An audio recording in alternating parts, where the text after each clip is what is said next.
గుంటూరు పశ్చిమ నియోజకవర్గంలో పోటీ చేస్తే తూర్పు తిరిగి దండం పెట్టాల్సిందేనా? ఏ పార్టీ నాయకులైనా అక్కడ పోటీ అంటే గుటకలు మింగుతున్నారెందుకు? బరిలో దిగాలనుకుంటున్న వారి నోటి నుంచి తెగించి పోటీ చేస్తున్నామన్న మాట వినిపించడానికి కారణమేంటి?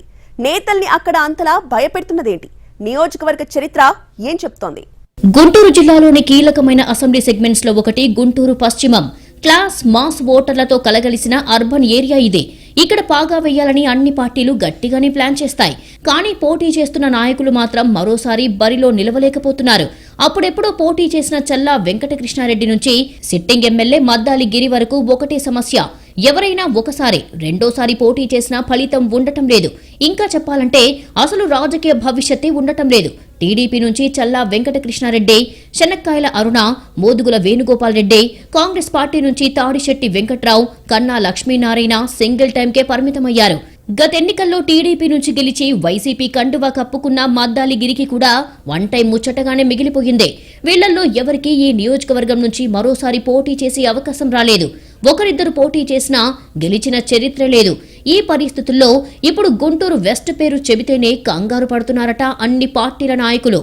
పశ్చిమం అంటే తూర్పు తిరిగి దండం పెట్టడమేనంటున్నారట. ఇంకొందరైతే పోటీ చెయ్యాలా వద్దా అని జాతకాలు చూపించుకుంటున్నారట.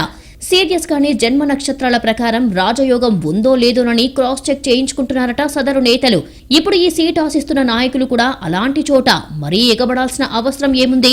నిదానంగా 1-2 సార్లు పరిశీలించుకొని ఒకరికి ఇద్దరు జ్యోతిషుల దగ్గర జాతక చక్రాలు వేయించుకొని ఫైనల్ గా నిర్ణయం తీసుకుందామని అనుకుంటున్నట్టు ప్రచారం జరుగుతోంది. ఎప్పుడో జరిగిన సంగతులు దేనికి?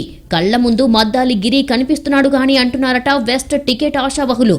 అంతకుముందు ఎమ్మెల్యేగా పనిచేసిన మోదుగుల వేణుగోపాల్ రెడ్డి కూడా వైసీపీలో చేరిన తర్వాత ఎంపీగా పోటీ చేసి ఓడిపోయారు. ఆ తర్వాత పూర్తిగా రాజకీయ సన్యాసం తీసుకున్నట్టు కనిపిస్తోందంటున్నారు. 2014 వరకు ఎమ్మెల్యేగా, మంత్రిగా పనిచేసి పవర్ పాలిటిక్స్ నడిపిన కన్నా లక్ష్మీనారాయణ పరిస్థితి కూడా అంతే. దాదాపు 9 ఏళ్ల పాటు ఎలాంటి రాజకీయ ప్రాధాన్యత లేని పరిస్థితిలోకి వెళ్లిపోయారాయన. ఇలా ఏ నాయకుడి చరిత్ర తిరగేసినా గుంటూరు పశ్చిమలో పోటీ చేయడం ఒక రకంగా పొలిటికల్ ప్రమాదాన్ని కొని తెచ్చుకోవటమేనన్న భావనకు వచ్చారట. దీంతో ఎలాగో అలా పోటీ చేసి గెలిస్తే గెలిచాం, లేదంటే కనీసం నియోజకవర్గ ఇన్ఛార్జిగా అయినా మిగులుతాం అనుకునే వాళ్లు తెగించి మరీ బరిలో దిగాలనుకుంటున్నట్టు మాట్లాడుకుంటున్నాయి రాజకీయ వర్గాలు. మరి గుంటూరు పశ్చిమం సెంటిమెంట్ మరోసారి రిపీట్ అవుతుందో లేక ఇక చరిత్రగానే మిగిలిపోతుందో చూడాలి.